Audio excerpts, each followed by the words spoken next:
Welcome to InTheBox Collection. This is your boy Francis. We have my guest over here, Mr. from Bubblegum and Leather. Morning, Andrew. Francis. Thank you. Hope you're having a good Valentine's Day weekend. I know that we just talked about it. I know that I want to throw it out to the people that we're both very prepared for Valentine's. We just want to let the people know that we are. That's right. We're not doing a podcast instead of taking care of our husbandly duties. I mean, we'll get there, right? I mean, eventually, right? Yeah. So it's all a a process. All right, perfect. Well, let me just, do the usual. Take a minute over here, share the stream, make sure that everything's looking pretty good. Make sure that we're watching ourselves, right? Right. Might just be me and you too. Oh yeah, right. Which is completely and entirely fine. Honestly, I've had some people that have watched the show after, on the off hours. Right. They tell me they like it, man. They tell me that we gotta keep it going. And honestly, as long as we have somebody watching, and the wife usually catches up later on with it, and she's like, "I like that." So that's what honestly, it's all about. Yeah. To that point in time, that we get sued by either Fox News Sports for talking shit on them, or who else do we call out? We keep calling out people we probably shouldn't, but we just you called out Tom Brady. I called out Tom Brady, and then he won the Super Bowl, so it was like motivation overly for him. So. He was like, "I'm gonna show Francis." Yeah, he was out there like, Gronk. Did you see what Francis said? He was such a rude guy about what he said, and he reached out to me on Twitter, and I didn't know who Tom Brady was, so I was like, "Yeah, whatever, dude. I don't care for you." Just kidding. Congratulations to Tom Brady to win the Super Bowl. We'll give the people another 1 more minute of fun while we share this stream into it. To everybody that's watching it into the after hours, thank you guys for watching. Like I said, it's welcome to the InTheBox collection. We have websites now. Congratulations on your clothing store. Oh, thank you, pretty Francis. Dope. Yeah, just went live last night. Bubblegumandleather.com/shop. Really? Yep. All right, man. We gotta. I'll add that to our link, to our cloud link. Is that what should we call it? The cloud link? I like that. Let's go with that. Where we show all over our cloud.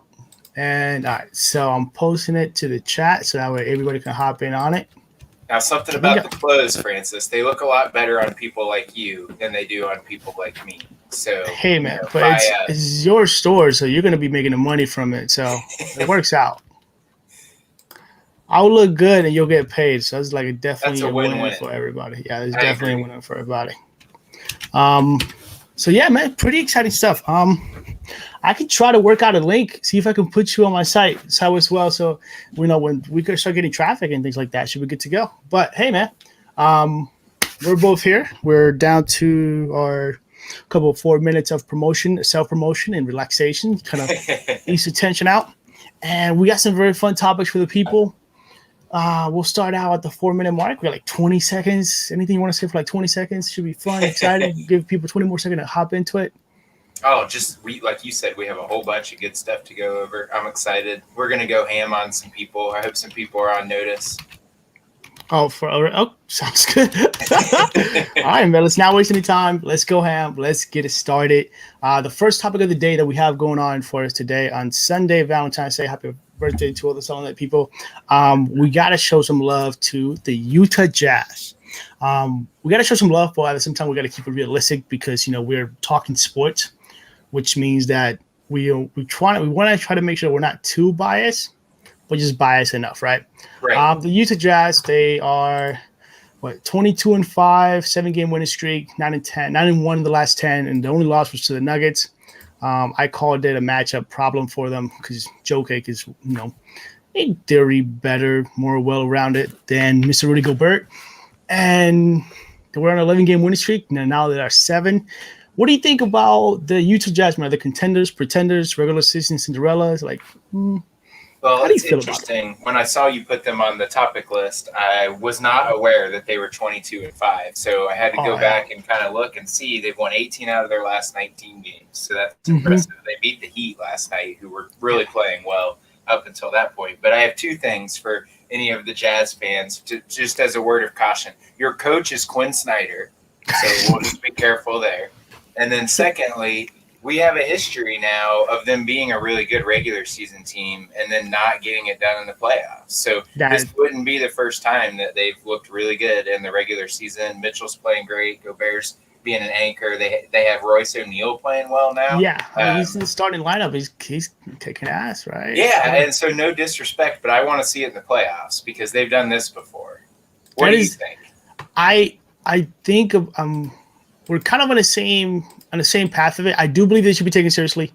Don't get me wrong. I'm not gonna go out and be like Shaq and call them out because I would like. First of all, I think they set up a fire under them, and I keep saying this like, look, like you set up a fire into this team, and honestly, I'm happy for the Jazz. I get a chance to go watch them play every now and then with the family. Or hoping to make it happen with the family this season. But yeah, like you said, like I want to see it when it counts. I want to see it Game 7 in the finals where there's a home game or away game. Right now it will be a home game, but if they have to play, if they fall out of the top 4, which is a possibility ever since early on, they just may not be able to make it.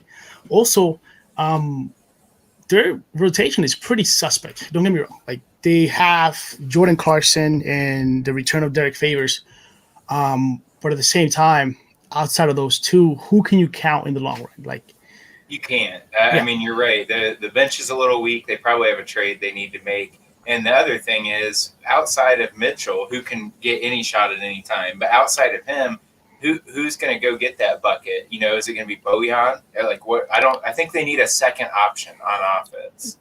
I think I will give him credit though because Bogdanovic, he was injured for the playoffs last year, so we'll give him that bit of a what you call it. We'll give him that bit of a bias in a sense because they were a little shorthanded without Bogdanovic, who's a great shooter.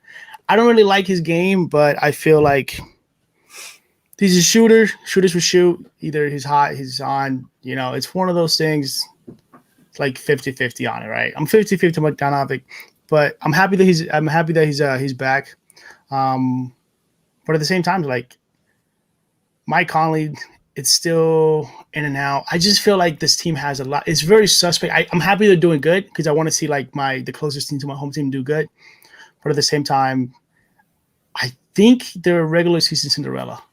And yeah, I want them to be contenders. I don't want them to be pretenders. But regular season Cinderella, I think that's the category that we'll fall into. Yeah, that's where I'm putting them. Until I see it in the playoffs, that's where they're going to stay. Yeah, right. It's kind of like the Houston Rockets last year. The regular season didn't matter. It was really about the playoffs. Are there any other teams that you could think of that may fall or that we could be thinking about into this situation? And I'm not going to talk about the Philadelphia 76ers because we all know that they're pretenders, right? Now you've called out the 76ers, so you've irritated all the 76ers fans. They're 18-9, so let's talk about that. You really still don't believe in them? No, of course not. I didn't believe in them when they're still leading the East, right? They're 18-9. They just took an L last night, though. I know that. Was that to the Phoenix Suns? I know that they lost 2 in a row too now, but last night's game, the whole thing with Simmons and Devin Booker taking his girl. Was that a meme? Like I saw the meme first, then I'm like, yo, what happened? Did you know about that or no? I just saw some things on Twitter and I was a little bit scared to do any more research than what I had already done. So I kind of left it alone. I think as much as I keep up with like sports and as much as I keep up with like athletes and, I don't do a lot with their personal lives or anything like that. Like, man, you can go date whoever you want and congratulations, man, enjoy yourself. But the meme that say, I wish I could post a meme here, but it was something about Devin Booker took his girl and dropped 30 on him or something like that. Good old Instagram for the win. You can the internet always wins. You can always find something far better than like a joke that I could make on the internet. Right. No, but to answer your question, I don't see anybody else. I mean, that I feel like is what we would classify as a pretender. I mean, I'm definitely surprised with Phoenix sitting at 16-9, but that's a good team. Like, they've been on the rise for a while, and that doesn't surprise me as much as like the Jazz, for instance. Yeah.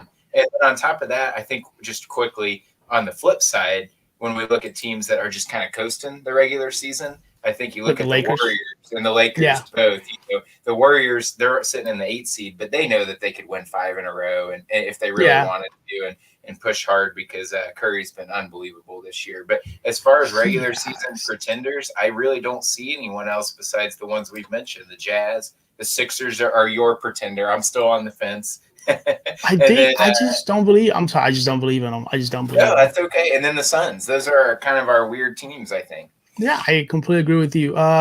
Wait, but really quick. I know that we're not supposed to talk about this, but what about the Bucks? Could the Bucks fall into a contenders pretenders kind of concept, or do we not want to talk about it still? I mean, we can wait. We can hold on to it, but I just want to throw it. I remember like a couple weeks ago that I said it, and they're doing worse. Yeah, and we talked about them the same way as the Jazz, team that's been amazing in the regular season, but just hasn't proven it in the playoffs yet. I agree. And I think we called out Coach Bud. I mean, you know, and if they don't get it done this year, if they don't make the finals, that's great to have 60 regular season wins every year, but I think Coach Mike might be looking for a new home. Yeah, maybe with the Pacers, you know. Who knows? Maybe. I don't know. We got that guy. I can't pronounce his name. He's doing all right. So. Hey, man, all you really want is a winning – you can keep the job with a winning record. I mean, that's how many right. teams with a winning – yeah, right. Except for the dude from Detroit. What's his name? The coach. He's now coaching Detroit. He used to coach Toronto. Got Coach of the Year and then got fired. Our boy Casey. Yeah. What's it? Is it Dwayne Casey? Oh, perfect. Yeah. I come into the Celtics, and I come into that because the Celtics are 13-12. And are we just hype on the Celtics, or are there like a real threat that's just coasting? Well, if you look at the East, it's kind of bottled up all over the place. There's a lot of teams that are real close to 500, and that's kind of what's interesting as we go into the second half of the year here. One of those teams is going to either make a big trade or they're just going to gel at the right time, like the Celtics, and they're going to win 5 or 10 games in a row and separate themselves. And I know your buddy Michael's a big Celtics fan. I think people are sleeping on them a little bit. You know, they've had a history of success in the playoffs, not getting to the finals, but winning and getting and advancing. And I think they look good this year. I mean, the whole East is kind of a mess. So I'm not focused on 500 record right now. Completely and entirely agree with you. With some of those things, I do think that the Celtics, man, is really hard to go into it. But yeah, we want to throw that out there for Michael because I know he's going to watch it. He's going to be pissed about it. So, I feel pretty happy about the Utah Jazz. But like I said, still regular season Cinderella, and still not believing in the Sixers at all. So, so the next topic that we have right now is a topic that everybody loves, Mr. Man of the Hour. Probably the MVP of every year. Have you watched the clip? Oh my gosh! I couldn't believe. For the people that are watching it, we might get blocked out, but it's okay though because this thing is worthwhile. We'll start it from the beginning real quick. Okay, let me just provide some commentary here. Let's just keep watching this on a loop. Okay, perfect. So it's moved out. We've all known for years that this guy. His name is LaFlip. It should be LaFlip or LaFlop because that's all he's done his whole career. He's never committed a foul, nor has he ever not been fouled himself. He's always either being fouled or not committing a foul. And here, this is just a pure example of the kind of treatment he gets from officials. No one touched him. No one touches him. He falls down without anybody touching him. That should not be a foul on Grayson Allen. If I was Grayson Allen, I would be in that official's face. Like, I don't care that I play 2 minutes a game and went to Duke and I'm not the king. You cannot call that. Wait. I think they called the foul on Dylan Brooks, but I agree with you. Okay, Grayson Allen looked like he was in shock. And maybe he was just in shock at how bad of a foul that was. But I think I love the fact that you bring up Grayson Allen, and that's probably the reason why they called it, because he has such a bit of a weird rep from college and from being somewhat of a dirty player. But right now he's like irrelevant because we are talking about LeBron James flop. Like Grayson Allen with Grayson Allen. Okay, Grayson Allen. He's like, look. LeBron does the same exact things that you guys yell at me about. And I'm like the worst guy ever. And look what just happened. He just fell down and no one touched him. Look at Grayson Allen's face. Like, I love the fact that they focus on his face. And he's like, what the fuck's happened? Like, it's like, you know, when you're like always guilty and then one time that you're not, you're like, bruh, like what? You don't even know what to say. Oh, that man. face sums it up, though. And honestly, I mean, this is not the first time. It definitely won't be the last time that LeBron does something like this. But this is just about as bad as it gets. I mean, that should end every argument that I ever hear about anybody saying he's not a word that I'm not supposed to say on a podcast, because he is. He totally is. I mean, we both played basketball for years, right? Yeah, stuff like that. I never acted like that. Like, if you hit me, the last thing I want to do is fall down. This guy falls down when you blow on him. I've never seen anything like it. 280 pounds. He's 6'8". 6'8". I cannot disagree with you, because there's not a way that I can disagree with you. And this is like not his. He's just like playing the system. He's just playing the system, which, I mean, I cannot disagree with you, because as of right now, like, he flops a lot, right? He might be like a great team manager or anything like that, but this is really unnecessary. Like, LeBron, you don't need to do this, man. You don't need to put them in a situation. I get it, man. You got 2 free throws, but you're playing you're playing Ja Morant and the Memphis Grizzlies. And let's be honest over here. LeBron, is this really necessary? Like, was this any of it necessary? So much flopping. And is there any chance that Dylan Brooks, who's like 175 pounds, actually knocked him down? There's no chance that happened. No, none at all. None, absolutely at all. So to the people that are watching us on Twitch and YouTube, because Facebook, they might block this out, and that's okay with it, because we're having fun, man. I keep repeating it because I just love, like, I just look at different players. Even Kyle Anderson is like, what? Well, and some of the guys I think aren't even surprised. Like, Brooks just smiled because I think he knew. I mean, you know, like, whatever. It's such a crazy thing when something like this happens, right? And like, it's caught on camera, so you can't deny anything like that. But I don't know. He's just flop. I showed Tessie this morning. She was like, LeBron must have been talking to Neymar when he was in the World Cup, and he was just like flopping all over the place. That's a great comparison. Yeah, even Tessie was like, is he gonna get an Emmy, an Oscar? Are we looking for some type of trophy? It seems like that. I mean, because he does it all the time. He's never stopped. And he's done it his whole career. Yeah, I mean, you can't deny that, and I feel like people are not going to talk about that. Maybe they should, but then, because if you say, then you're like an automatic like LeBron hater, and which also brings to another topic. If another player does this, let's say, I don't know, your boy from the, I'm trying to think of an Indiana Pacers player. Well, Bojan used to flop a lot when he was on the Pacers, and I didn't like that either. So at least now we know that you don't have a bias towards players flopping. You don't like players flopping in the first place.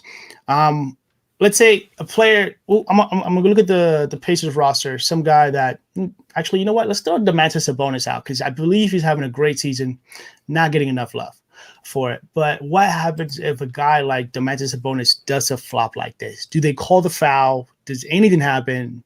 Or is this an example of LeBron James getting somewhat of a special treatment because he's playing the system and his name is LeBron James?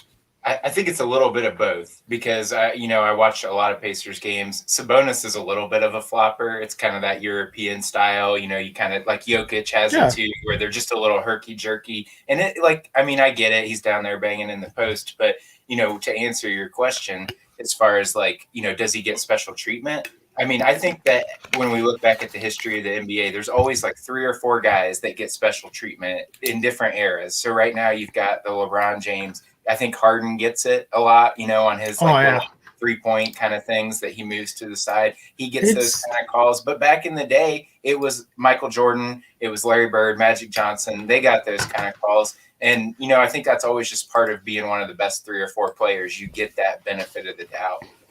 So really, there's nothing new. It's just like the things that happens in the NBA. Like every player, though, it's like a generational kind of concept, right? Somebody's going to get some special treatment this year. Is prom queen, prom king. The high school sweet. I don't know, man. I'm trying to think of a good analogy, but it's like Valentine's Day. It's like running out of those. But you put CP3 on there too. He's another one that would try to wrestle the flopping title away from LeBron, I would say. Yes, except that CP3 has some great flops. and I should have clipped a little bit more for CP3 flops. Well, at least with his, they don't look so. I don't know what the right word is. Babyish. Like he does them in a way different than LeBron. Like wait, you say you say right. Babyish? Give me a second. You say babyish, and now babyish. I want to look at it. Oh yeah. I mean, flails his arms out. He's just making a big production. Like, look at me, and it's cool. Grayson's like, all right, bud, I got you. But you know what? Like, that's what I'm saying. So at least with CP3, remember that meme of him like he's laughing, and then all of a sudden he looks over and he's got kind of like the dirty face on. Like that's CP3. He's just doing it in the moment. LeBron, he really believes he got fouled, and in my opinion, every single time. And there have been so many examples of him getting supposedly fouled. And wow, I am like my wife liked the Lakers. I've been watching a lot of the Lakers and the Jazz. I'm not trying to call you out. Yeah. Oh, dude, I will get her on, man. She'll take over the podcast and she'll tell you why Kobe's the best player in the world. Well, hey, Kobe was not a flopper. He got up immediately. That's why I liked him. And he made a shot before the whole continuation concept. He was making shots into it. So shout out to Kobe, one of the greatest. Man, you lost me off track with the whole thing with the flopping to it. I think we were almost done with the flopping. Yeah, I think we was done with the flopping. Done the flopping. So LeBron James, probably one of the best players in the world, probably one of the best floppers in the world. I mean, I guess props to LeBron James for being the best at whatever he does. I think. Can you hear me? He's gone. He's gone. So yeah, I'm just gonna keep going with my little LeBron rant. Props to LeBron James for wanting to be the best player in the world when it comes to all areas of the game, whether it is assists, 3-point shots, dunks, and also faking fouls, aka flopping. You apply that determination to everything, LeBron. Great job. We applaud your dedication to. I mean, obviously, like fuck yeah, like he's one of the best players in the world for some things. We're just like nitpicking on some different things. Oh, for sure. And I've never disrespected his game. I just disrespect that kind of stuff. And I do. I think I don't think there's any place for that in the NBA. It's not fun, man. That's not why I watch NBA. That is true. I watch NBA for like crossovers and to watch, somebody get put on wheels. Speaking of that, I just realized while we're watching the highlights, we're going to play it one more time because we're going to get blocked anyways, but we're having fun. I just realized that I called out Fox Sports. And check it out who did I steal the highlights from. So we do apologize for the content. Yeah. I didn't even realize it until I watched the clip like 37,000 times. And I'm just happy about it, honestly. Like, this is great. Look at it. It is. It's great. I could watch it over and over. I just wish, though, that he would have, like, twisted his ankle while he fell down or something. Oh, but. No, that's horrible. No, don't do that. That's not bad. That's like 2 weeks. We'll give, like, enough time for, like, the Mavs to go back into it. So, you just take up a break, like a little timeout. So we're not setting LeBron to, like, rehab for 12 years. We're just sending him like a little sit out a couple of games. 20 flops. It's just like a punishment for flopping. Really, because they don't care about the money anyway. So it's just about they don't care about the money. 20K is nothing to this guy. Yep. So yeah, just 2 weeks out of the game. 2 weeks. He can go to the beach. You can go to the beach, right?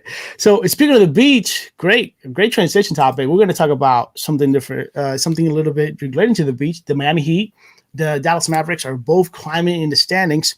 And I want to bring this up because it's a bit of a follow-up subject for the InTheBox collection, one of the topics. Were you here for that when we talked about the surprising teams or teams that we want to do better? Yeah, you were here with that. Yeah. And I called out the Heat and the Mavs. And, of course, they watched the podcast. They heard you. So it's weird because we talk about things and I don't hear them on ESPN or anywhere else. I don't see them. And then like a week later, like stuff happens. Like the Heat and the Mavs step their game up, tackle fall, makes it 3. It's a beautiful concept over here. Like we might things into existence here on the InTheBox collection, Sports Talking Cards podcast. And Bubblegum and Leather. Shout out to all of our supporters, Game Channel Sports Network. We got Michael B, who's working on his title name. We have Transcendent Breaks. We have many people. Many people that want to hang out with you. Yeah, and it's interesting. Fun. I can see why, because I like hanging out with you too. But I mean, I'm a little jealous that you have all these people that just want to hang out with you all the time. So is my wife. So is the wife. She's like, you talking to your friends again? So she like makes me cookies and bake me stuff, so that way I'm always like eating and focused. Got a and little smelling sugar her high cooking. going on. Yeah. So thank you, Tessie. Happy Valentine's to all the wives out there. Yes, happy husbands. Valentine's Day to my wonderful wife as well. And like I feel like just really quick off topic, like 30 seconds rant, and then we're gonna start over, and we're gonna clip it when we start with the hate of the heating the maps. I feel like for some man, like when you say happy Valentine's to the wife and like I love you so much, like the first train of thought that comes to your mind is like she fucking did something like 30 seconds ago that like pissed me off, but I still love her so much I wouldn't care for it. You're like just like replaying all that stuff. You like replay it and you be like, yes, I still love her. Like everything that happens, doesn't matter what happens, still blessed to it. So shout out Tessie. And it's because so I don't want to speak for you, Francis, but I know I caused twice the amount of pain back other way. So. That is exactly right. Oh man, I think that's the reason why. So thank you for the wives for putting up with us. Dude, you don't have to speak for me, but those words do apply to me. Like I salute you for saying it and keeping it real. Once again, keeping it real. So we're just gonna hit the reset on the Heat Mavs concept that we were talking about. Well, you know how excited I am about the Heat because that's my guy, right? Tyler Hero. He's been playing great. I'm just so excited. Now, I can't stand Jimmy Butler, and the Heat are on TV all the time, so I get a little worn out of watching them. But I remember you said you wanted to see them win? I'm glad to see them doing better. I mean, I don't want to have to watch them on national TV when they're 6 and 18. Like, it's more fun if they are good. That is true. Right? Now, as far as the Mavs, they play after I go to bed usually, so you'll have to give me the update on how the Mavs are doing. So the Mavs is another. So I'll give you a quick summarize of the Mavs. So the Mavs last year they killed it, right? Actually, did you read my article? Did you read what I wrote? Yes. Shout out to Francis, fantastic work. I love reading your stuff. I really do.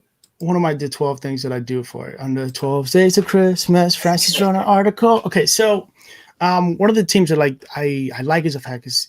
The Mavs are great. Plus, Luka is amazing, and his car value would never. It seems like it would never like go down. So it's awesome for us being in the hobby as well. But the Mavericks, they were without Christopher Porzingis part of the time in the bubble last year, but they still did great. Like expectation wise, his team showed what they can do. Luka is. He could probably beat out Dirk Nowitzki for one of the best international players that ever came over and crossed the international waters for it.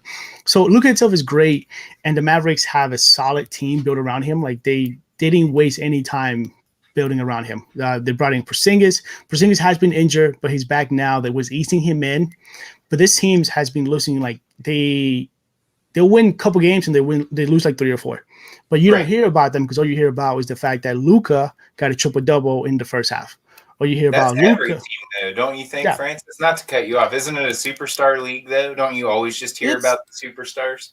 You do, but at the same time, it's a very different topic when they talk about Luka, and then when they talk about who's the team in the bottom of the league that has a superstar in it? The Washington Wizards. Yeah, Trae Young and the Hawks, but like they're being in the East and they're aspiring to having a very successful season this year. I think they're trying to get the fact that they're so young. I mean, I think Rajon Rondo is probably the most experienced player in there overall. So they're just young. To me, they're just young, but don't hear about just good players on bad teams, right? Like okay, like good. Yeah, there's good players on bad teams, but there's also great players that make the team better. Like Trae Young is a good player, above average player, great shooter, but at the end of the day, Trae Young would not be able to do it by himself. He needs a couple more guys out there to go play for them. Luka anyone better right now. Yeah. Trae doesn't. He's good himself, but he doesn't make anybody else better. Yeah, but like you don't. Well, he makes people better, but I don't think he makes like the whole team. He doesn't have the effect that Luka has on a team. Well, that's what I'm saying. Yeah, not to get off topic. He just he has too many weaknesses. Terrible defender. Mm-hmm. Not that Luka's a great defender, but Luka can make his own shot. Trae can make his own shot, but Luka can set up other people. Whereas I don't see that yet from Trae. I don't know why, which is weird because Trae being undersized, you think he'll be more of a playmaker. And those same things we just said, they also apply to like Jimmy Butler. Jimmy Butler has proven that he can go to any team and he'll make the whole team better. Oh, he's a dog, dude. You know, he's like, so, and I can't stand the guy, but he's like, come on, get on board, get on my back. Like, that's a leader. Exactly, right? So to me, with those types of players are the ones that I want to watch, because to some people, they'll be like, oh, man, they're doing great now. I'm like, yeah, they started out with a horrible record. They climbed all the way to the top. You shouldn't be surprised that the Heat made or got as far as they did, because that team has been fighting since, they've been fighting the whole time. And that's the teams that I like. That's the teams that I follow, because those guys are the real grinders, right? So they're climbing back in the standings. They're coming back up. They're both like sitting ninth spot in their respective conferences. Are they going to keep climbing? What do you think about that? Like, how do you feel about the simple fact that how real are the Heat and the Mavs of a threat to their conferences? Well, I think the interesting thing about both these teams, they don't have a ton of similarities in terms of their roster makeup or anything. But one thing that they have, I think, in my opinion, very similar is the coaching aspect. They've both got experienced, long tenured head coaches that both have won championships. They've been in the finals multiple times. So I think that both these guys don't get too worked up about the day in, day out of the regular season. I think they're always just kind of focused on how are we going to look in March? How are we going to look in April? And I do believe in the Mavs more than the Heat right now, because the Heat, I feel like, despite the fact that they made the finals last year, we talked about teams with light benches. I mean, they have a really short rotation. When Nunn's not playing well or KZ's not playing, they just don't have a lot of guys to go to on the bench. Precious has been all right, but he's going to give you 10 minutes here or whatever. They need someone who can come in, like a Jordan Clarkson, someone who can come in for 30 minutes and get some buckets or play some good defense. And they're not deep enough right now. Whereas I look at the Mavs with some of the moves they made last year. Granted, I bet they wish they could have Isaiah Roby back. But outside of that, I think that they've made some really shrewd moves. If Porzingis plays well, then I think they're better positioned than the Heat. That's just my opinion. I'm going to have to disagree with you, because I have more faith in the Heat than I have more faith in the Mavs. But I like the points that you made, and I like the fact that you brought up like the moves that they made in the past and how that has paid off. And the Heat has not been the greatest move. They let go. What's his name with the Jets? I forget his name. Just play for the Mavs, play for the Celtics, Cavaliers, play for the Jazz. I can't think of his name. I completely totally forgot his name. No. Who? Jeff Green? No. I cannot. He's playing for. Man, I cannot believe. Probably one of my favorite players. I completely totally forgot his name. All right, so we'll come back to that. We'll come back. It will hit me. It was an epiphany to it. While I'm not surprised that these teams are climbing back up the standings, and I guess you did. I didn't even ask the question of who you have more faith in, which is where I was leading the topic into it. So thank you for ruining my job as a host and telling the people just like answer my question before I ask it. But I like we're that. We're on the same page, so it's okay. Yeah. Okay, so I believe more in the Heat, because I believe that while they're still young, Eric Spoelstra has proven that he's gotten a lot out of young guys. I mean, Duncan Robinson, I know that they get losses, and when he had his success early in the season, like when he broke the 3-point record and a whole bunch of stuff that he did, they were not in the greatest of standings in a sense. But at the same time, this team is a legit team. The Miami Heat are legit defensively. They're also kind of like the Hawks, but better because they have better leadership. Nothing against Rajon Rondo, but there's a difference between having Jimmy Butler on the floor and Rajon Rondo. But I think, in my opinion, I agree with you, Francis. Yeah. My response too was not like I kind of believe in both of them. Like in terms of who I would pick out of the two, I think I would slightly choose the Mavs. But I agree with everything you're saying too. I mean, and again. Much to your point, if they hadn't given away some of the guys in the past that they have, and maybe might be some in a better place. Assets, yeah, they might be better. And I mean, how much longer can we count on Andre Iguodala? That's the kind of stuff. I never liked that trade. I was never a fan of the Iguodala trade. I feel like he didn't bring a lot to the table aside from veteran experience. I feel like they gave up a lot. Justice Winslow, but I guess he was injured, and maybe It was more of the factor that his recovery wasn't. I may feel kind of bad, but like saying this, but I do believe that NBA teams do this all the time. But like if a player's recovery, it may not be like great for them. They'll move them and they'll be like, yeah, somebody else will deal with your whatever is going on with you, which is kind of sad. That's why Grant Hill got traded like 20 times. Yeah, because of that, just somebody else deal with it. It's great potential, but at the same time, nobody's really like going out of their way to sign somebody like that, right? And it's sad, but at the same time, well, moving on from injured players. That's right. Yeah, we've taken up like way more of our time on this than we thought. I think to me, it's not a sensitive subject, but to me, I like the Heat and I like the Mavs, and I want to see both of the teams succeed or have success in their careers. I don't think they're championship teams or anything like that, but at the same time, I am rooting for the trade deadline for the Mavericks to bring in a guy like Bradley Beal that will give Luka the scoring that he needs. For the Miami Heat, it's a little bit of a harder way to like try to improve him through free agency or overall, because they have so many young guys that you want to see succeed. And honestly, I wouldn't. If I was the Heat and they bring in like a guy like a Kevin Love that's going to take minutes from Precious Achiuwa or from Bam Adebayo or any other young guys, Mike Truss, I think that's his name.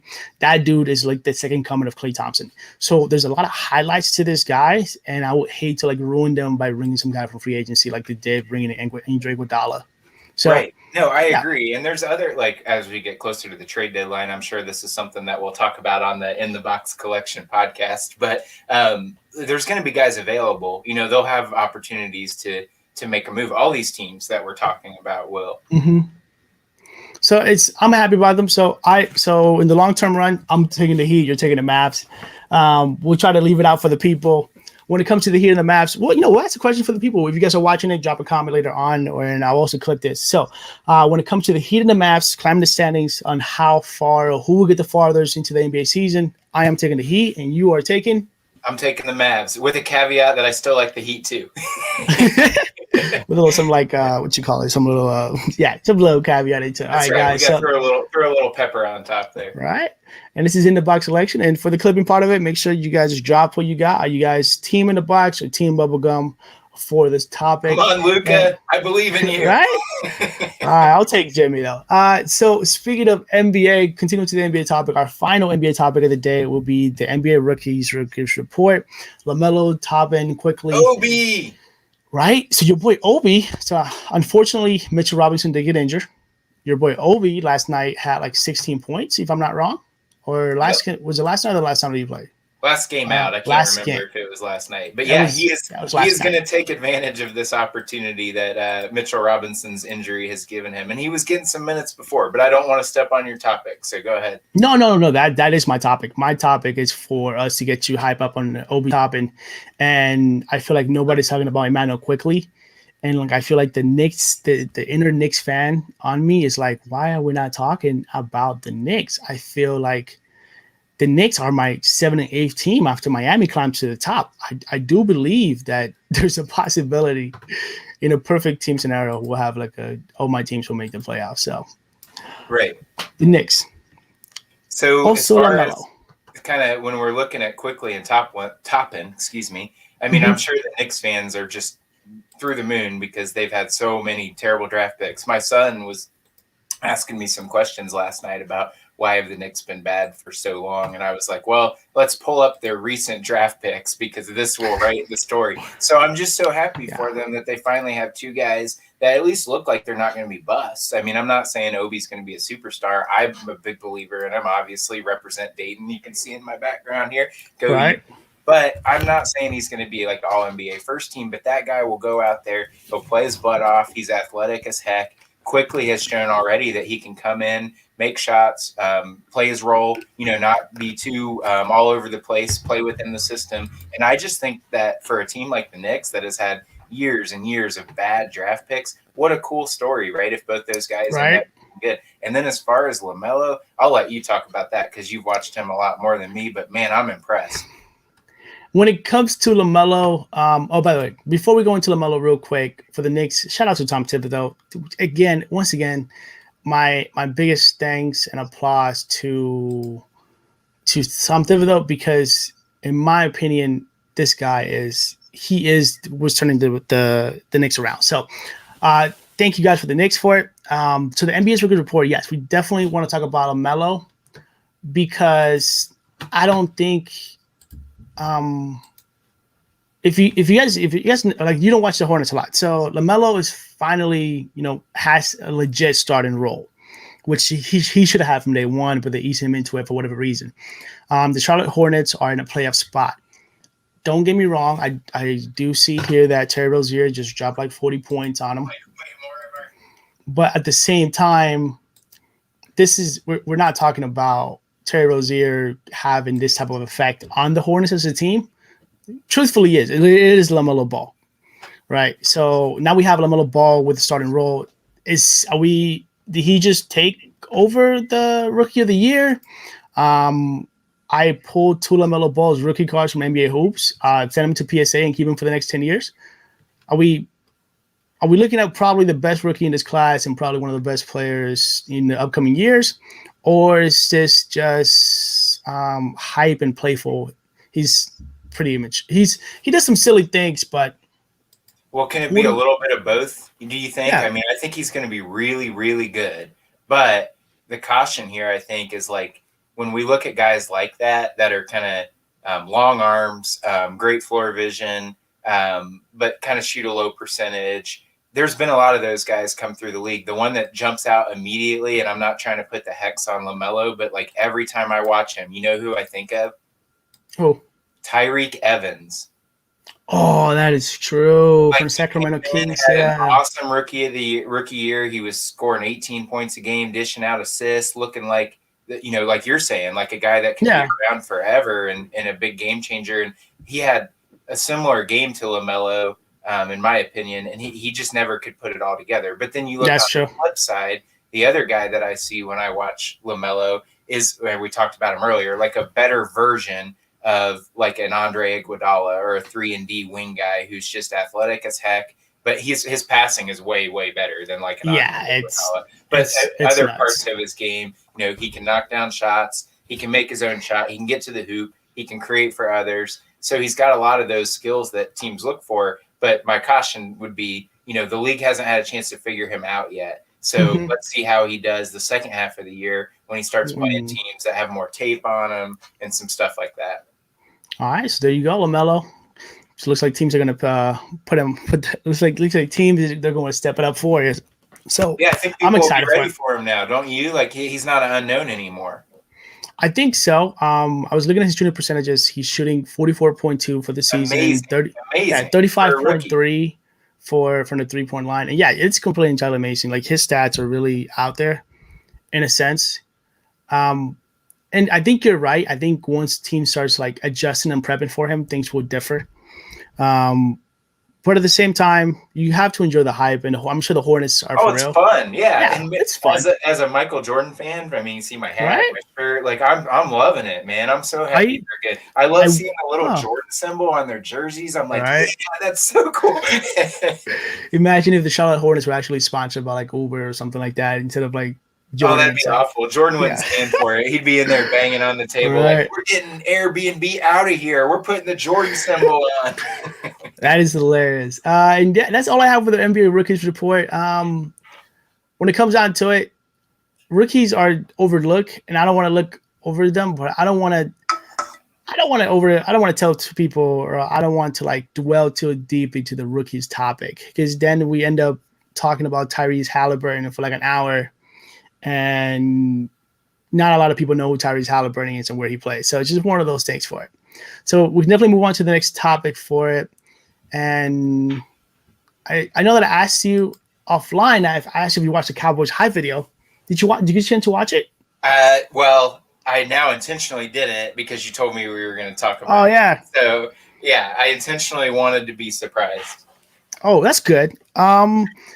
I couldn't find a good clip of the video, but I'll summarize it for you. Pretty much, it was a Cowboys hype video and the left back out. Like Dak was not in I there heard at all. about it. Yeah, it was a sports topic this week for sure. I heard about it on PTI. Tony and Mike talked about it a little bit, and so I'm interested to hear your take. I just haven't seen the actual video, but I know what it is. Oh, okay. So I'll see if I can find the actual video for you just as well. My thing on it is, and I made a small video about it, and I was like, look, man, if Dak is not being loved by the Cowboys, or actually, no, I think the way that I phrased it, the way that I took a look at the way that I took a liking to it, it's the simple fact that if to me, the hype video was not about Dak and it was not for Dak, but it was really about the Dallas Cowboys advertising themselves to other teams. They were, or to specifically not necessarily other teams, but other quarterbacks that are, might be coming into free agency. I don't think they have a real shot at any type of like amazing free agent. And obviously Ben DiNucci is not going to be the guy. Andy Dalton was fun while it lasted. All right, give me a second. I think I found the link. I think I found the link to the video for it. Let me see if I can get it. All right, I guess you know what? I'll put it right here for you. So since you haven't seen it, I'll share the screen for it. Just want to go into it so we can like react into it just a little bit, all right? All right. So this is from the Cowboys Wire concept. Let me see if I can put it here for you. Yeah, important to point out, this was produced by the team that Dak Prescott currently works for. That's the crazy thing about it. Like, bro, that is your people, your team into it. There's a little bit of sound to it too.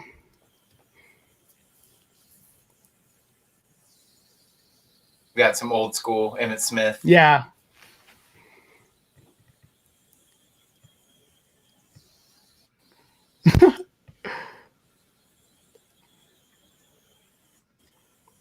Yeah, so I mean, you're like, we're watching it now. You're here to tell me that out of 32 seconds of highlights that included a bunch of touchdown passes and touchdown runs, there wasn't one highlight that they could throw in of Dak.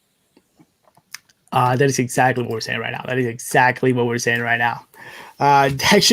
We got people in the chat room. Welcome to the chat. Jesus in the house. So he tagged a whole bunch of people, so really appreciate it. Thank you for hopping in. Yeah, Jesus. What's up, Jesus? We love it when you guys come into the chat for it. Jesus actually go to the Bears. I think that's a no, but that's okay though. And actually, the Bears, I wouldn't like Dak with the Bears because I want Carson Wentz to go to the Bears. I don't know why, but I heard a rumor, and that's really the person I went to the Bears. How will you feel? Like 32 seconds, man. They put a lot of content in there. Like you can. We talk a lot. We talk for hours, but at the same time, we're having fun. And that's the point of like my podcast right now. I don't really care for short topics or putting a lot of content into like 1 minute. What I really care for is the simple fact that, or what I not really care for. Well, I care that we're having fun. My point is you can do a lot with 42 seconds. That's the point. You can do a lot with 42 seconds. And the Cowboys, I just feel like they didn't do a lot with their 42 seconds. I feel like they were like, yeah, this is great, and we don't have a quarterback. So please come play with CeeDee Lamb. Please come play with Ezekiel Elliott. We have a decent defense. Yeah. Look at our history. Look at what the Cowboys are, and what the Cowboys could be, but not the person that is Dak Prescott, which in a sense he should be like a pretty big part of their association, right? Like we're talking, this guy did everything for him. He went after Tony Romo. There was no debate about it. So what do you think about it? Like, what is your first reaction into it? Like, honestly, I feel like they should have had Dak. The only thing they could have been in there, they should have just like a picture of Dak, be like, hey, I'm coming back. And that's it. Yeah, I mean, to me, it's almost like when the stadium says that they're not going to do the bobblehead giveaway. I'm always like, well, he must be getting traded. Like, you know what I mean? Like, if you were going to do a bobblehead, but now you're not, that's probably because that guy's not going to be on your team anymore. So it's kind of the same thing here. Like, that had to be purposeful. They have to be saying, like, either come back to us and we might talk, or we've moved on from you. Like, I just don't see how that's like if your girlfriend, speaking of Valentine's Day, like if your girlfriend made you a video for Valentine's Day and you weren't in it, like, all right, thank you. Like, I guess I'll go find somewhere else today. Oh, that's a great analogy. Yeah, that is perfect right there. So it looks like the Cowboys made Dask got an early Valentine video, but he wasn't in it. It's a breakup video. Yeah, it was a Valentine Day breakup. That's a thing, right? Like, people do break up with people on Valentine's. They plan for it, just like I've heard of this. Yes. Like, thankfully, it has never happened to me, but I guess shit happens, bro. I'm not sure. Yeah. So a little bit more about the NFL news, trades, rumors. I just want to touch on the topic that really, what are the Texans doing? Do we know? Does anybody know? Are they just full on rebuilding? I don't think anybody knows.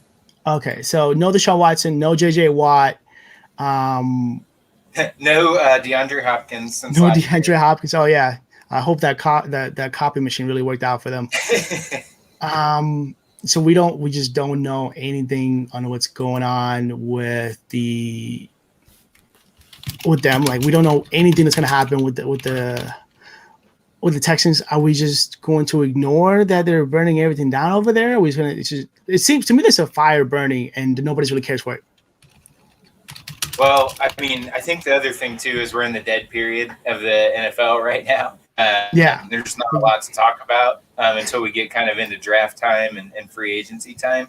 But I would say for the topic right now is the Texans, because they hold a lot of the keys, until they decide what's going on with, what they're doing, whether they're rebuilding, they kind of hold all the keys, and then everything else will happen after that once they decide whatever. That's true, though. So we'll see what happens with them. I'm excited, though, for our final topic. I almost can't wait. I almost just want to brush off. I know. I am so excited. Yeah, I don't really care. I just wanted to come in and mention to it. Also, I like this comment. Dak to the Giants reunites with his former coach and beats the Cowboys for a playoff spot. The clapper. Jason Garrett, the clapper. Yeah, right? It's always going like this all the time. Right. We'll turn to the chat a little bit. We'll say Jesus is watching a little bit. Going to go to the antique shop in a bit. Hey, man, make sure you bring us something good. NJs. Right. Find me a lamp. Our last topic before we get to the one that we really want to talk about, baseball is coming soon.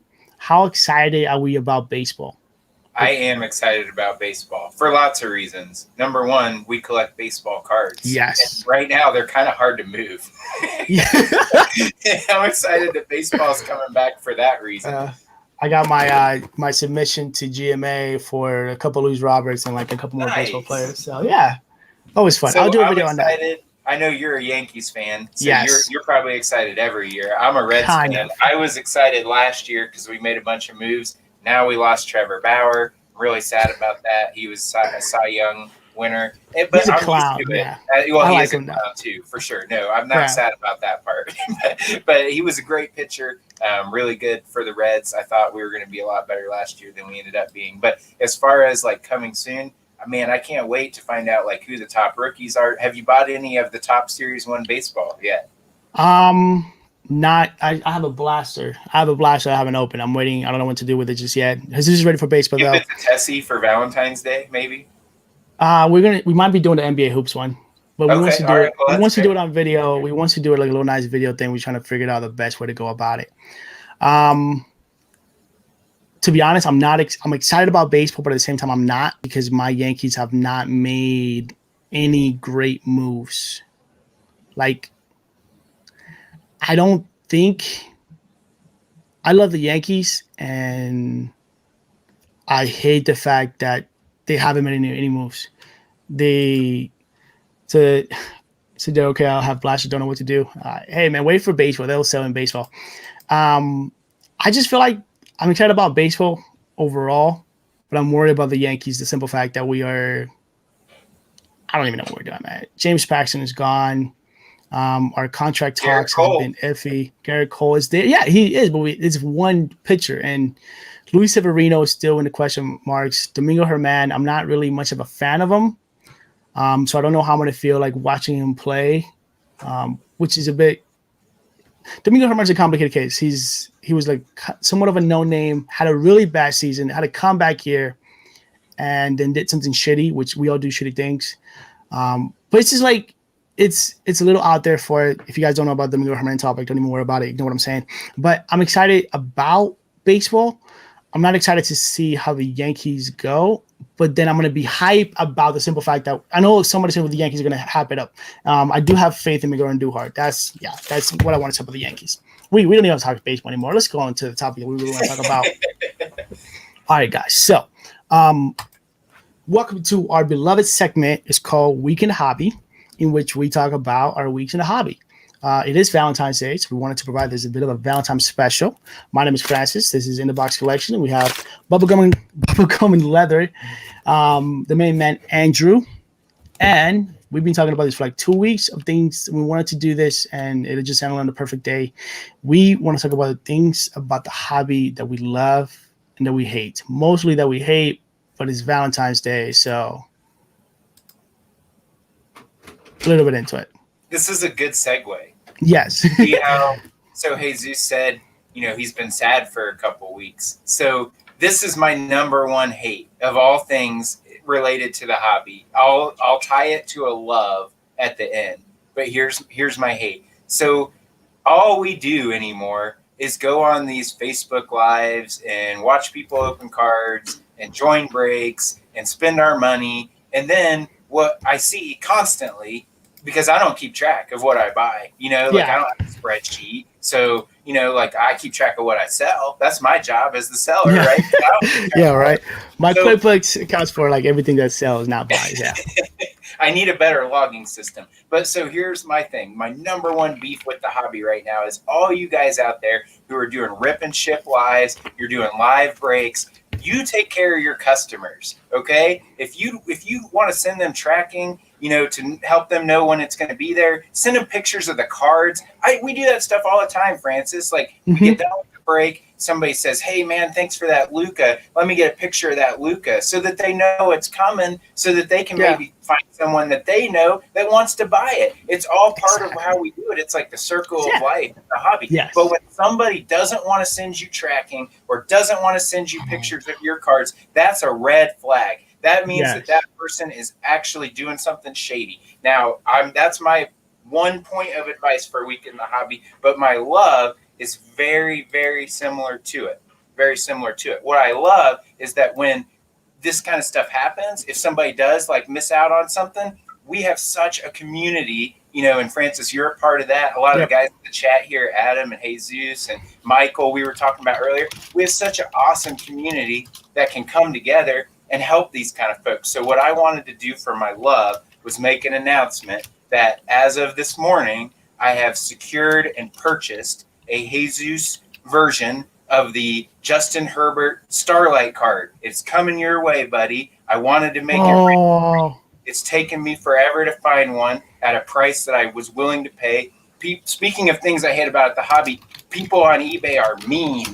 I am not mean. If you email me and ask me for a cheaper price on a card, I'll at least talk to you about it, So but you wouldn't believe all these guys on eBay that I'm like, hey man, I'm trying to do something special for a friend here. Can you cut me off $10 of my price? And they're like, this is Justin Herbert. I'm like, well, I already knew that. That's why I'm emailing you about the card. That's the point because of it, I need that card, and so that's my love and hate. The love is that we have such an awesome community. It is so cool to see people come together. Appreciate you, Francis. Always appreciate Jesus. He's such a brother to me too.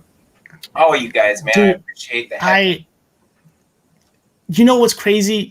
Really quick, we are talking about Jesus, and I love Jesus, except when he goes into Rassus, because he has the worst luck ever.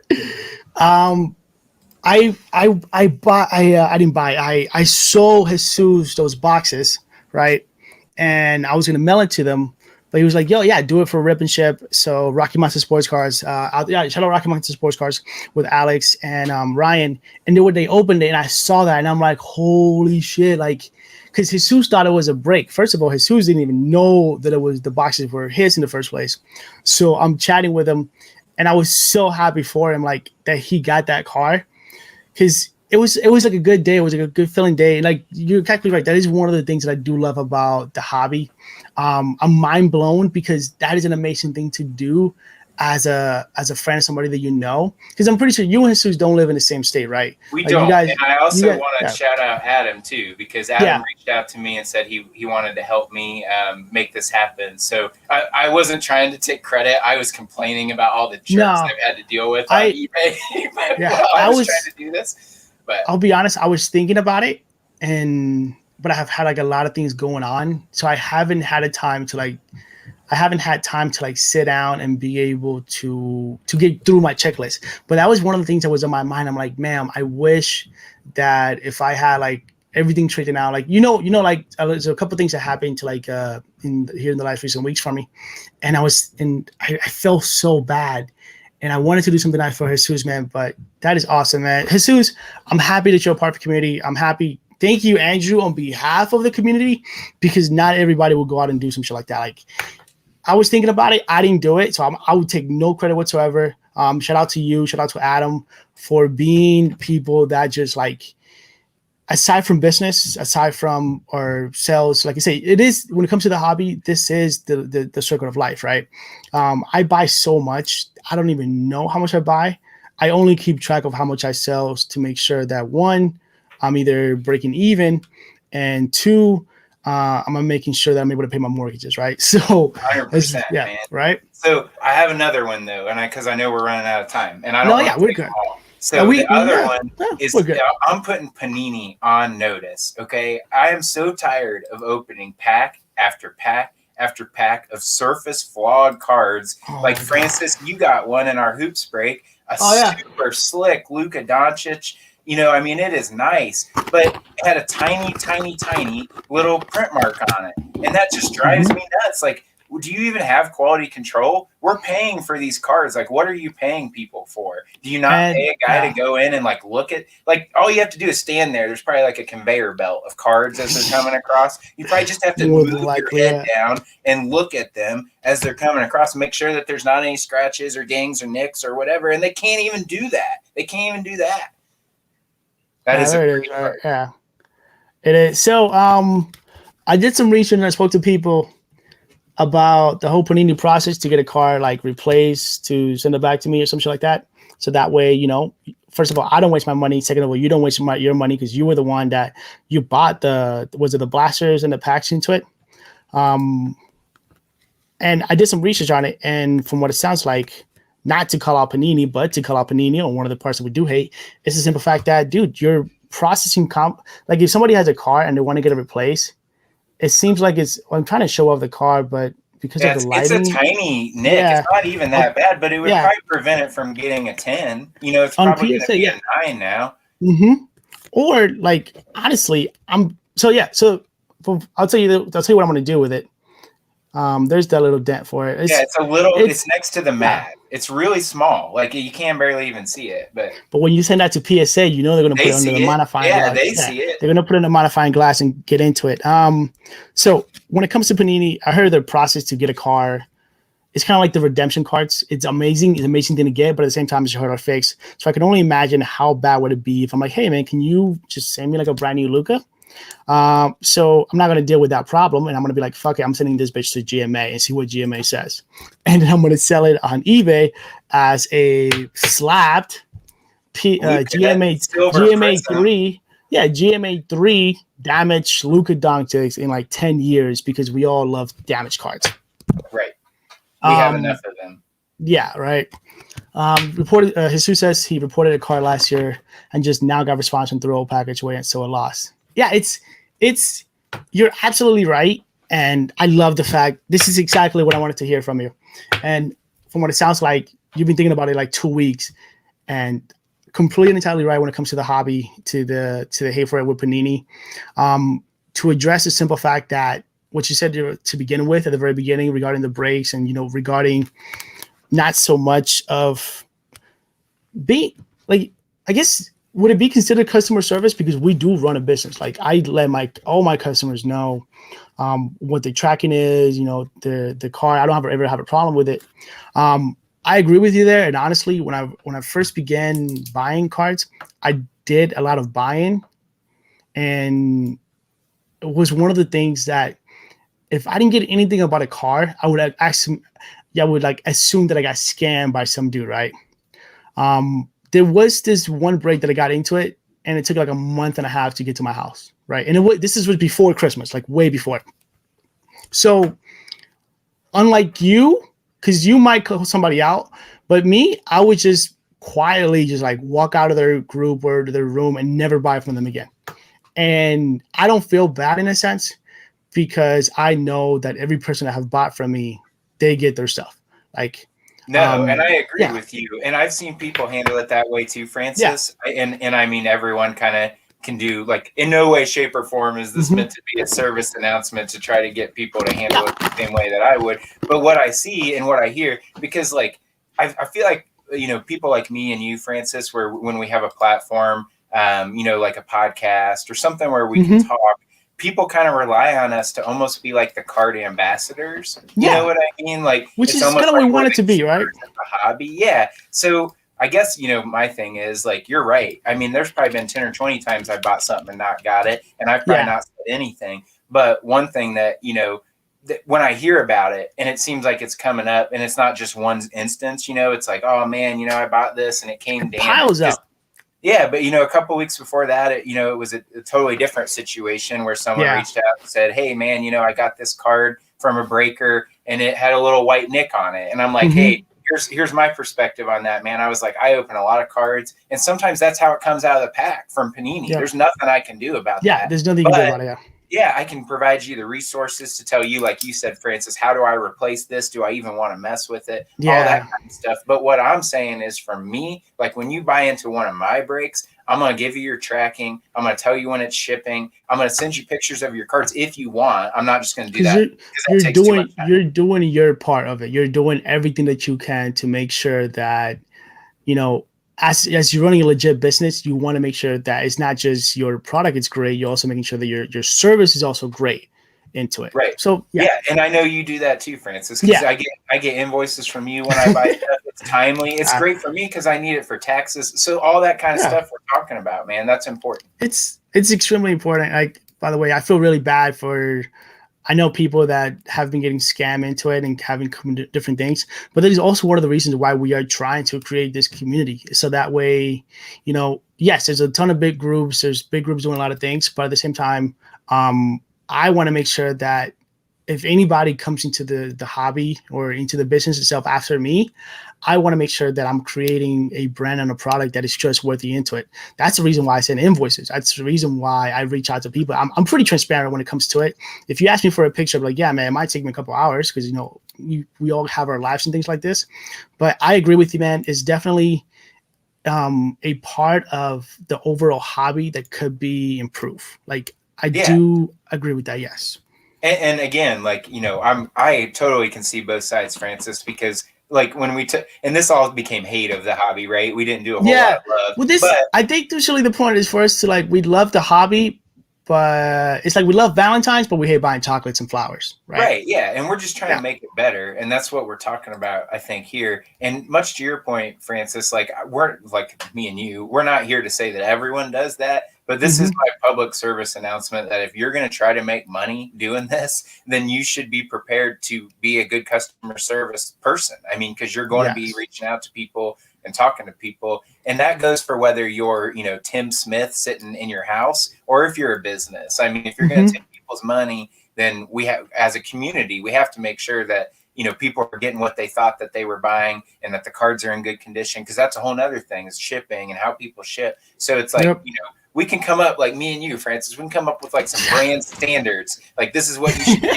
if you're a breaker, or, you know, like whatever, like, you know, send the tracking, do this, do that. But we're going to have to charge people because I need to get paid. Right. We'll give you advice on, well, InTheBox Collection. One of the things about it is we are a advising company. So that's the way that we are on our LLC and a couple of different things like that. So if you guys do want advice, I'll be happy to provide my my advertising services. Speaking of that, really quick, 30 seconds into it. While we're speaking of the community, I do want to make sure that we give love to our community, which is InTheBox Collection, Rocky Monster Sports Cards, Bubblegum and Leather, Syndicate Sports Cards, JK Sports Cards into it. There's a lot of good communities into it, and a lot of them are in the links. And honestly, you guys, for the people that are watching and getting to the hobby, Bubblegum and Leather is pretty new, right? We're all starting out when we're starting out together, but we also want to make sure that we are creating a great product for the future, and we're building on the things that are happening in the fast forward. So that's one of the things I do love about the hobby, and the hate part of it, man.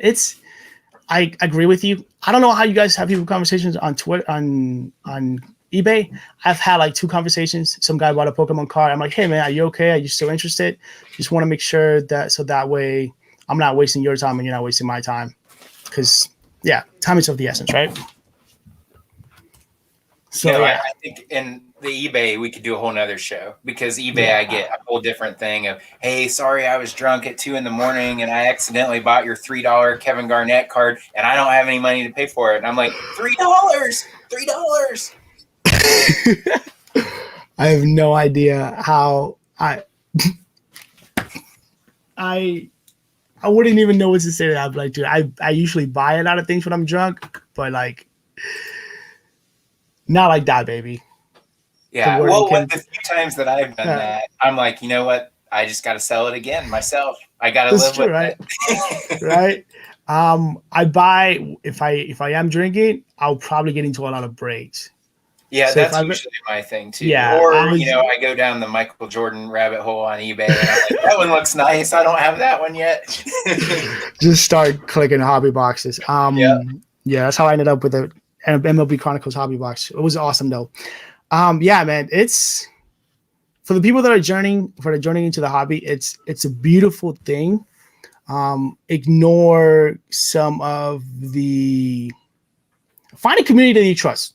Come reach out to us at InTheBox Collection, Rocky Mountain Sports Cards, Bubblegum and Leather, the back room. Come and reach out to us, because we'll always be happy to talk to people overall. 100%. So that's the part that I love about it. I'm open to advice too. When we do stuff like I put up this Fleer Ultra Break, and nobody's buying in it, so I think we're gonna take it down. We live and we learn. It's I want to buy into it, but the way that my savings on my checking account works is that my savings account, the wife said we can't do that no more. No problem. Right, but that's my whole point. Is like we're always learning. We're always that's true. learning. And that's the beautiful thing about it. Like, what I love of the fact is that we all learn together. Like, I learn a lot from you. And I'm hoping that you learn from me too as well. Always. Well, yeah. I mean, I can't even I don't even know how you do this stuff. So yes, I learn from you too. This is like my passion into it. So this was the weekend hobby for us. I think that was good. We'll be more positive next week. I think honestly, it was a weird time, and I'll close this out. It's like we'll give it about 2 more minutes for people that are watching for it. It was a weird week and a weird month, and weekend of hobby just happened to land on Valentine's Day, right? Which was supposed to be talking about love. So we're like, we love the hobby, but please just send a fucking tracking number, bro. I don't know what I ordered. Honestly, I don't know what I ordered. Yeah. Don't screw up your cards. Panini, you have a billion, I don't know how much you invest into your printing cards. And we know you don't cut them bitches with scissors. Right. We know there's like a printer. And I doubt the quality procession is some Tim Smith guy into it. I'm pretty sure it's some artificial intelligence built by Amazon or some shit like that. Some like Skynet bullshit. But when you scan that shit, bro, you know that the thing is not there. And if it is wrong, and if it gets to the purchaser or whoever bought it, bro, how much does it cost you to print out another like Luca? Because I know you're printing them out regularly in the first place, right? I know that they're printing them out just out there for like people. Oh, Luca's getting hot. Or even better, why don't you put a print on a guy that's out of the NBA? I don't know. Or like a Robin. No, I don't want to throw shit at Robert Covington. I like his cards, but kind of in a sense. Or a guy that is not Luca, like on a guy that is not like do it on some. Actually, don't do it at all. Fix your shit. That's the simplest way to do it. Yeah. Right. Yeah, man. That's the topics that we have for the day. I'm gonna do a lot of clipping. How do you want to close it out, man? How do you want to say? Oh, promote yourself, man. The point of InTheBox Collection is so that way I can talk to the people, to you guys, and I can make sure that you guys are also giving yourself clout. So really quick, I don't want to tell people who Bubblegum and Leather is. I want you to tell people who Bubblegum and Leather is. So please. Well, I think we've done it a couple times, but we're trying to do a little bit, mostly flipping cards, but we're trying to do a little bit of everything. So we launched the shop, like you said, Francis, with the apparel. Podcast is up. And the one plug I want to do is we are having Cincinnati sports legend radio host Mo Egger on the Inside the Bubble podcast this week. So it should be up next week. I'm really excited about that. So thank you, Francis, for the plug. That is amazing. Well, you got it, man. Speaking of your website, I'm trying to go into it right now so that way I can show the people what it looks like for it. I also while you're doing that, we've got over 40 99-cent auctions on eBay right now. Good stuff too. Perfect. Yeah, get the eBay. Like we hate eBay, but at the same time, we also like eBay. It's all the way at the bottom, Francis. Sorry, for the store, all down there. Yeah. I was trying to show off for different things for it, and I'm like, man, and I went down to it. But this is some of the things that Bubblegum and Leather does have for it. Yeah. Thank you. Congrats, man. This is awesome. That's just step one. So more to come. I like it. I really like it. I really like what you did with it, and apparel is going to it. I don't want to say your thunder, but I also have a website. I'm just kidding. InTheBoxCollection.com. Please check it out. I get paid by the views and ads into it. So get into it. Looks slick, Francis. I love it. So great job. Yeah, I can show it since we're giving ourselves clout, right? But hey, guys, I'm gonna buy some stuff from Bubblegum and Leather on my next payday, which is in like 12 days. 12 or 13. Yeah, 2 weeks. This is the InTheBox collection, the website. It's still in the beta. So really just kind of posting different things overall to improve it all. Content headquarters, man. You can find everything there. Oh, by the way, while we're here to end the week in the hobby, I did wanted to make a bit of a business partnership offer to you because you are one of the people that I do work with on a regular basis, and we are, into it. So I do want to offer you a partnership. It doesn't pay. Really, that's how all my jobs are. So yeah, it won't be any different. The main thing that is rewarding is the simple fact that it is how do I say this? It's heartwarming. You'll meet some great people. You enjoy yourself. You'll get to have a chance to have some fun. I love it, man. I love it. I was wondering, I don't know how to ask this, but I was wondering if you, sir, would like to become a editor at, I don't know how to call it, like editor, like a contributor to InTheBox collection.